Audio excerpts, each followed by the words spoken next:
welcome back to online classes. We were discussing about the colligative properties and today we are going to discuss about the next colligative property, that is elevation in boiling point. और आपको ये पता होना चाहिए इसका मतलब क्या है कि किसी भी सॉल्वेंट में अगर हम सोल्यूट मिलाते हैं तो उसका बॉइलिंग पॉइंट एलिवेट हो जाएगा, बढ़ जाएगा, इंक्रीज हो जाएगा। ठीक है, तो देखिए ये एक्सपेरिमेंटली हमें पता चला है और एक्सपेरिमेंट से देखिए हमने एक ग्राफ प्लॉट किया और उस ग्राफ में क्या होता है, यहाँ पर तो हम ले लेते हैं सॉल्यूशन मतलब वेपर प्रेशर सॉल्यूशन का, ठीक है, या सॉल्वेंट का। फिर यहाँ पर हमने लिखा है टेम्परेचर, यानी x पर तो हमने टेम्परेचर लिया है और y पर हमने वेपर प्रेशर लिया है। जब हमने ग्राफ प्लॉट किया किसी सॉल्वेंट के लिए तो सॉल्वेंट के लिए ग्राफ आता है ये किसके लिए आता है ग्राफ, सॉल्वेंट के लिए, ओके। और सोल्यूट के लिए जब हमने उस सॉल्वेंट में कोई सोल्यूट मिक्स कर दिया यानी सॉल्यूशन बना लिया तो सॉल्यूशन का ग्राफ आता है कुछ इस तरीके से।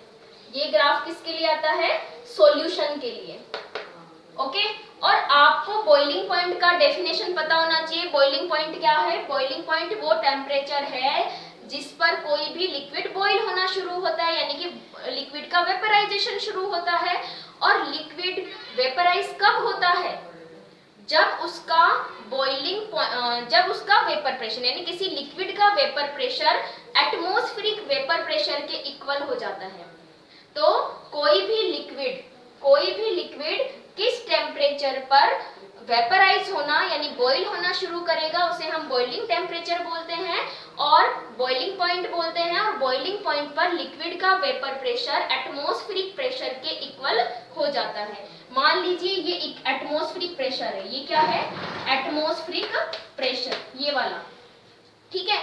तो यहाँ पर अगर मैं इस लाइन को यानी अगर मैं सॉल्वेंट का वेपर प्रेशर की कौन से टेम्परेचर पे सॉल्वेंट का वेपर प्रेशर जो है वो एटमॉस्फेरिक प्रेशर के इक्वल आएगा, तो देखिए मेरे को ये लाइन मिलती है यहाँ से।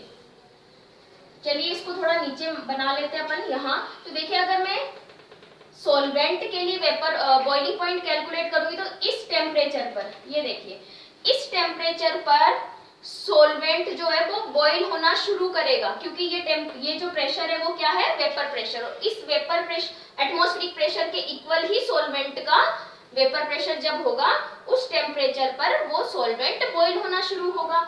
तो हम इसको लिख सकते हैं TB, क्या लिख सकते हैं, TB not means pure solvent का बॉइलिंग पॉइंट। अब देखिए अगर हमने उसमें सोल्यूट मिलाया है, सोल्यूट मिलाने पर देखिए सॉल्यूशन बना तो सॉल्यूशन का ग्राफ थोड़ा सा इस तरीके से आता है, उसके बिलो आता है। तो देखिए अगर एटमॉस्फेरिक प्रेशर सॉल्यूशन के वेपर प्रेशर के इक्वल आता है इस टेम्परेचर पर, यानी कि सॉल्यूशन बॉईल होगा, यानी अब जो सॉल्यूशन बॉईल होगा वो इस टेम्परेचर पर बॉईल होगा। क्यों, क्योंकि अब उसका बॉइलिंग पॉइंट इंक्रीज हो गया है। ठीक है, ये ग्राफ आपको समझ आया। यहाँ से हमने क्या करा है, हमने टेम्परेचर और बॉइलिंग पॉइंट के बीच में ग्राफ प्लॉट करा है सॉल्वेंट और सॉल्यूशन के लिए। उसी सॉल्वेंट के अंदर हमने कुछ सोल्यूट मिलाया है। तो प्योर सॉल्वेंट का वेपर प्रेशर तो इस टेम्परेचर पे एटमॉस्फेरिक प्रेशर के इक्वल आता है, यानी कि प्योर सॉल्वेंट का बॉइलिंग पॉइंट ये आता है मेरे पास में। और सॉल्यूशन का वेपर प्रेशर इस टेम्परेचर पर एटमॉस्फेरिक प्रेशर के इक्वल आता है, तो सॉल्यूशन का बॉइलिंग पॉइंट हो जाता है ये। अब यहाँ से आपको एक चीज पता चली होगी कि TB is greater than TB not, यानी कि सॉल्यूशन का बॉइलिंग पॉइंट सॉल्वेंट से, प्योर सॉल्वेंट से ज्यादा आ रहा है। इट मींस एलिवेशन हो गया, यानी कि जब हमने सॉल्यूशन बनाया तो बॉइलिंग पॉइंट इंक्रीज हो गया। अब हम यहीं से एलिवेशन निकालेंगे, तो एलिवेशन यानी कि डेल TB कैसे निकालेंगे हम, आपको पता है TB ग्रेटर है तो TB माइनस TB नॉट, ठीक है। तो ये हो गया कितना डिफरेंस आया, कितना इंक्रीज हुआ है ना। तो ज्यादा में से मैंने कम वाले को माइनस कर दिया तो इतना ज्यादा इंक्रीज हो गया है। तो ये आ गया अपने पास में वैल्यू डेल TB। और देखिए डेल TB जो होता है यानी elevation in boiling point, it will be directly proportional to the mole fraction of solute. जितना ज्यादा हम सोल्यूट मिलाएंगे उतना ही ज्यादा इंक्रीमेंट होगा, एलिवेशन होगा बॉइलिंग पॉइंट में। तो ये एक नया हमें पता होना चाहिए, क्योंकि जैसे ही हम सॉल्यूशन बनाते हैं, सोल्यूट जैसे जैसे हम बढ़ाएंगे वैसे वैसे बॉइलिंग पॉइंट भी बढ़ता जाएगा। Then del TB is directly proportional to the x2। Okay, अब यहाँ से हम इसको और क्या लिख सकते हैं, del TB will be equal to proportionality का साइन हटाएंगे तो कांस्टेंट ऐड करेंगे, कांस्टेंट ऐड कर देती हूँ मैं यहाँ पे k and then x2।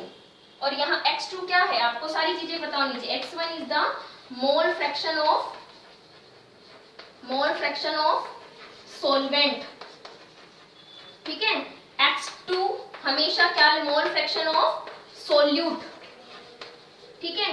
n1 moles of solvent, n2 equal to moles of solute, ठीक है।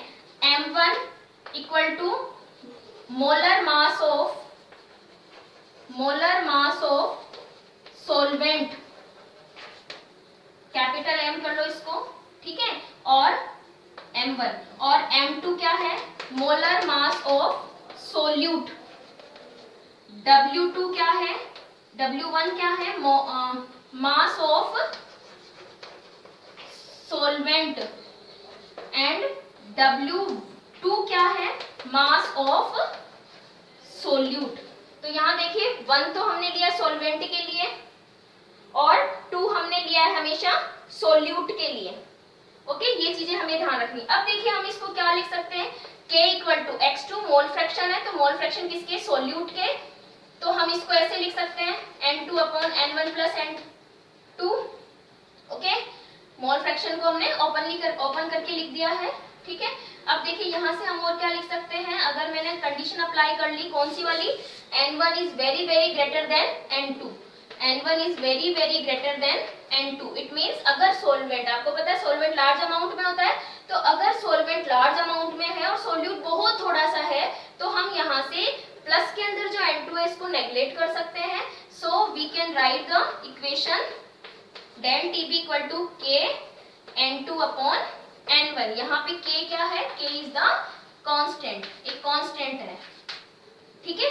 अब नेक्स्ट क्या हो जाएगा अपने पास में, यहाँ से देखिए n2 को हम क्या लिख सकते हैं, नंबर ऑफ मोल्स हैं, तो नंबर ऑफ मोल्स को और हम क्या लिख सकते हैं, W2 यानी mass of solute upon molar mass of solute. n1 को हम क्या लिख सकते हैं, मास of solvent and molar mass of solvent. n1 को हमने ऐसे लिख दिया और n2 को इस तरीके से लिख दिया, ठीक है। k W2 अपॉन m2 और n1 को क्या लिख सकते हैं, W1 अपॉन m1। अब यहाँ से आपको पता है कि ये एक वैल्यू आती है मोलेलिटी की, ये किसकी वैल्यू है, मोलेलिटी की। तो हम क्या लिख सकते हैं, del TB equal to k m1 small m, क्योंकि ये क्या है, ये है इक्वल m के, मोलेलिटी के इक्वल है। ये मैं आपको कल बता चुकी हूँ हमारे प्रीवियस वीडियो में। W2 यानी mass, number of moles per kilogram of solvent, number of moles per moles of solute per kilogram of a solvent, उसको हम मोलेलिटी बोलते हैं। मोलेलिटी को स्मॉल m से डिक्टेट करते हैं, तो मैंने इसकी जगह m लिख दिया, तो हमारे पास क्या बच गया, k m1 और इसकी जगह मैंने स्मॉल m यानी कि मोलेलिटी लिख दी है। ओके, अब यहाँ से देखिए ये भी कांस्टेंट है और मोलर मास ऑफ सोलवेंट भी कांस्टेंट है, तो इन दोनों को मिलाकर एक नया कांस्टेंट बनता है Kb। क्या बनता है नया कांस्टेंट, Kb, और Kb को हम बोलते हैं इब्यूलिस्कोपिक कांस्टेंट, ठीक है। और हम इसको क्या बोलते हैं, elevation constant, elevation in boiling point. तो एलिवेशन कांस्टेंट भी बोल सकते हैं, इब्यूलिस्कोपिक कांस्टेंट भी बोलते हैं। और ये कांस्टेंट Kb किसके इक्वल है, Kb equal to k m1 के इक्वल है। तो ये हमारी लास्ट जो इक्वेशन है वो डिराइव की है हमने, del TB equal to kb m। kb constant है, इसकी वैल्यू हमें देगा, m इज मोलेलिटी, तो मोलेलिटी क्या है, W2 upon m2 into W1, ठीक है। तो ये हो गया हमारा एलिवेशन इन बॉइलिंग पॉइंट की पूरी डेरिवेशन। डेरिवेशन हमारे एग्जाम में नहीं आती है, मोस्टली हमारे न्यूमेरिकल्स आते हैं और न्यूमेरिकल्स के लिए फॉर्मूला जो है हमें कोई भी एक फॉर्मूला यूज में लेना पड़ सकता है, तो हमें फॉर्मूला डिराइव करना आना चाहिए। ओके, नेक्स्ट हम बात करेंगे नेक्स्ट कोलिगेटिव प्रॉपर्टी